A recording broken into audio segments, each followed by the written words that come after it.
A gente está hoje numa situação em que é muito comum, né? O cara fala assim, hoje veio um Não quero mais técnico... falar contigo. Não, acabou. veio um técnico consertar minha geladeira e eu não quero saber nem a orientação política dele, porque senão eu não posso chamá-lo para a próxima vez que eu precisar de ajuda. Então... Filhos que não falam com os pais. E aí, Isso, famílias, a dificuldade, sócios, eu acho que tudo. isso é fundamental. Como a gente consegue evitar que as pessoas ficam reféns da sua bolha? E se você olha os algoritmos, né, prioriza a lacração. Você, por exemplo, está sendo chamado de comunista e fascista Ao mesmo tempo. Pelos mesmos Então, argumentos. Isso é um elogio. é fundamental. Por quê? Por que ele está chamado isso? Porque ele faz um esforço de dialogar com os dois lados, que muitas vezes não acontece. Mas aí vem a minha preocupação real, que é a seguinte. Se eu olho para ele ou para outras lideranças políticas que buscam dialogar e acabam sendo massacrados pelos dois lados o tempo todo, e eu sou um cara super preparado para agir na política brasileira, esse cara vai desistir, ele vai dizer, como assim? Ele vai dizer, eu prefiro Não é só que ser ele o cara... porque ele não aguenta, é porque simplesmente não tem espaço Não tem pra espaço. ele Mas aí ele vai ou para Ele não vai um lado ou conseguir para ganhar. outro. Exato. E aí, sim, isso eu acho que é o maior perigo da gente construir uma situação em que não há nenhum incentivo em buscar construir essas pontes, seja como político, seja como influencer, porque se você é o cara moderado, ponderado, o algoritmo vai te punir. Então, Vai mas- dizer assim, mas aí- esse mas cara é aí o quê? É um cara do meio, A assim. culpa disso são as Vou redes. apanhar de todo mundo. Eu sou o cara que apanha de todo mundo. As isso redes, é super... as redes têm um papel fundamental nisso ter acontecido desse jeito. E assim, tem muita gente analisando isso, que o acirramento dessa polarização, ele começa com o surgimento do botão do share na rede social, depois com o algoritmo que prioriza a viralização. O que viraliza? Aquele negócio que mexe com o seu fígado. Aham. Então, a rede ela foi construída de um jeito que ela está destruindo a convivência social. E isso não é qualquer coisa, porque nós Segregando inventamos cada vez umas mais. máquinas e a gente vive dentro dessas máquinas, e essas máquinas funcionam com regras próprias que estão focadas num ganho econômico dessas empresas, dessas estruturas de negócio, e ok, tem que ganhar, mas espera aí, a que custo? Com que consequência? Com que efeito?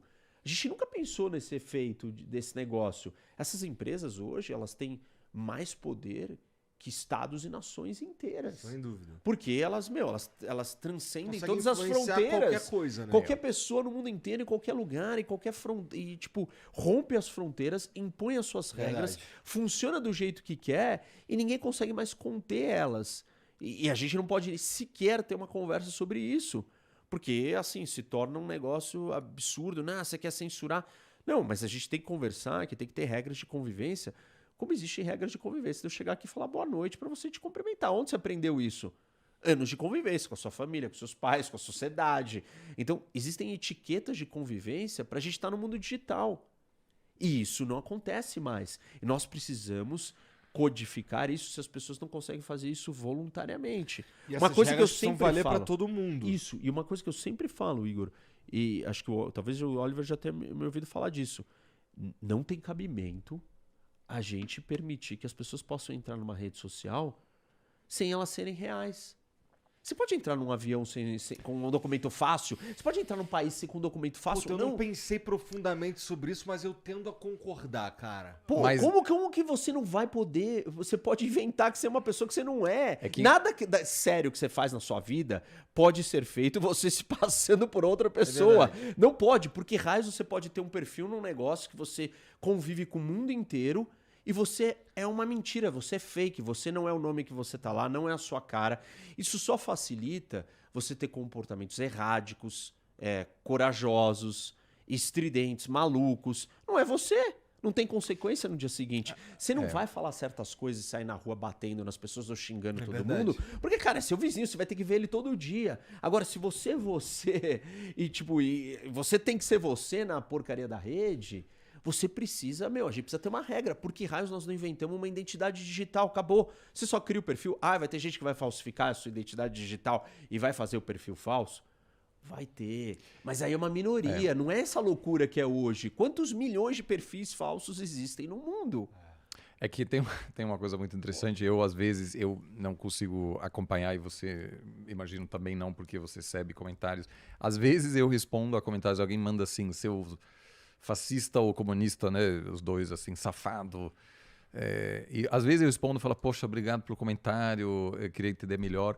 E geralmente a pessoa depois, nossa, você respondeu, que legal. E aí a gente conversa normalmente. A pessoa nem se.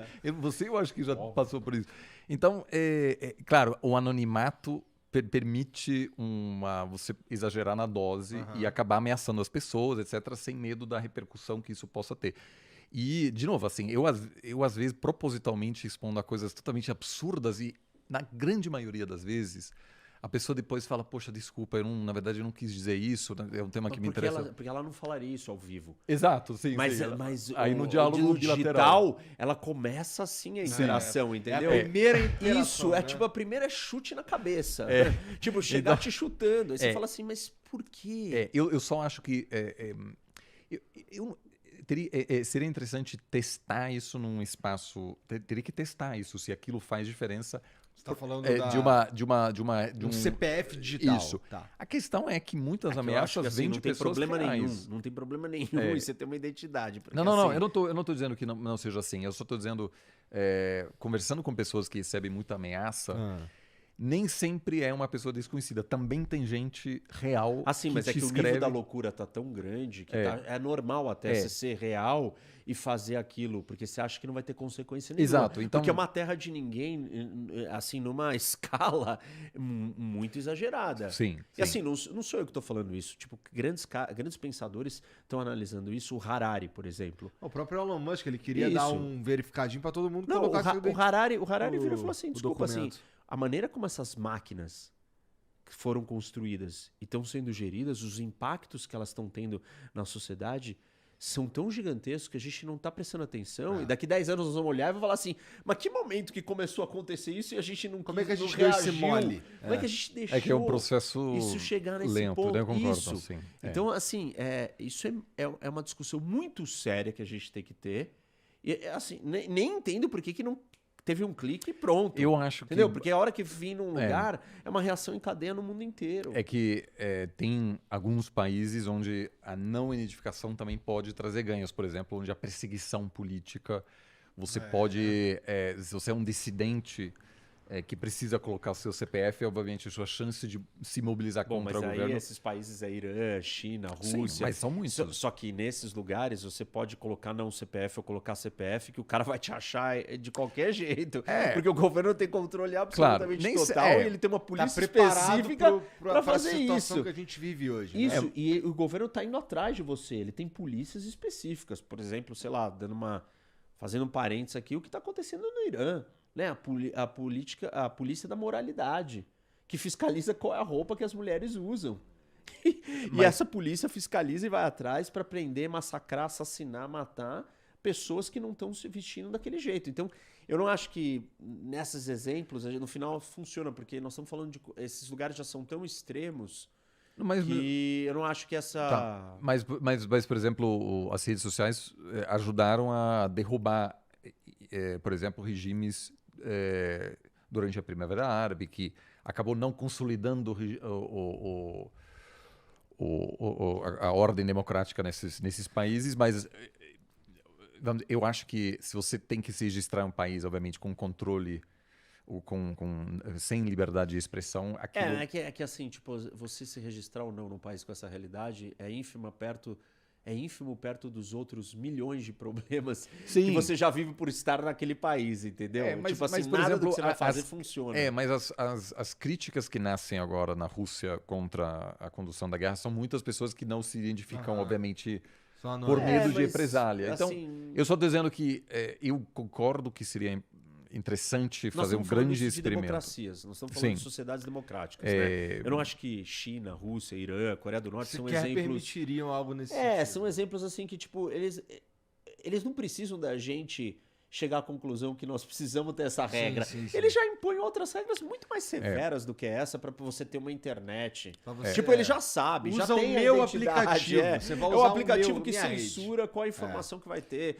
Os chineses não sabiam que existiu Primavera Árabe, não sabem que a guerra na Ucrânia é de um jeito que eles acham que é. Enfim, as coisas que eles sabem é totalmente É do jeito diferente. que o governo quer que Então eles tanto saibam. faz, né? Pra esses casos nem mas cabe sempre, isso, assim, eu acho. inicialmente eu mantenho, por causa do meu trabalho sobre BRICS, né? Eu ao longo da última década fui muitas vezes para Moscou e o que eu sempre acho muito legal é buscar um diálogo e manter um diálogo com algumas pessoas fora da bolha, seja acadêmica ou de governo. Então, os poucos contatos que eu tenho, assim, gente que às vezes eu conhecia assim com amigos, num restaurante, sei lá, acabei mantendo contato, e o cara é, sei lá, um cara que trabalha em TI, sei lá, em São Petersburgo, por exemplo. Essas pessoas é realmente impressionante.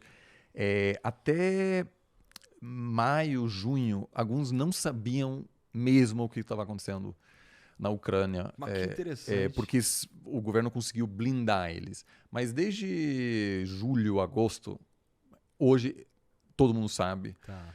Então, eu acho que nem todos os países autoritários têm esse controle, né? Ou conseguem manter esse controle por um longo período. Alguns têm, assim. Mas eu acho que essa questão da polarização, ela afeta a todos e a gente precisa fazer um esforço permanente para dialogar com pessoas que estão fora da bolha e quem se alimenta do ponto de vista de notícias, etc., pelos grupos no WhatsApp, acaba atrofiando assim, essa capacidade de ouvir o os grupos outro. do WhatsApp e as redes sociais. A gente precisa de regras, de algoritmos que privilegiem outras coisas Claro. além do que viraliza. E a gente já sabe que o que viraliza é muito mais fígado e tragédia do que, tipo assim, ai, a vida é bela e deixa eu ouvir uma ideia diferente com ponderação de uma coisa que eu não imaginava e respeitar essa opinião diferente. Mas isso eu vejo a longo prazo como o maior desafio das democracias hoje, a não ser que é possível a gente superar isso.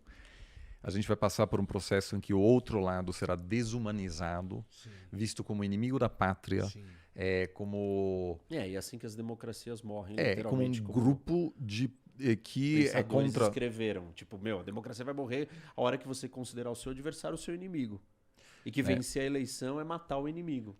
E eu tenho visto esse discurso nas eleições, hein? Você deve receber qualquer coisa de gente achando que, enfim, né? Você o tempo sabe inteiro, sem parar. Que você como é comunista, fascista. E bolsonarista também, e petista, e o que você quiser, cara. Eu sou até anarcocapitalista, sou tudo.